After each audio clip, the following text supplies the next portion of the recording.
Hello, and welcome back to our YouTube mini-series on Sudsies Couture services.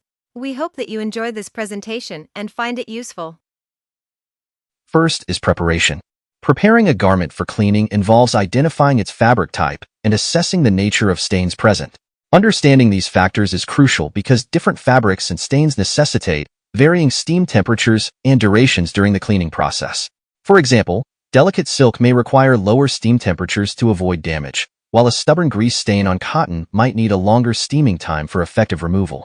By accurately identifying these details beforehand, our artisans can ensure that your garments receive the appropriate treatment, maximizing cleaning efficiency and preserving fabric quality. This proactive approach not only enhances cleaning results but also prolongs the lifespan of garments, keeping them looking fresh and well-maintained over time.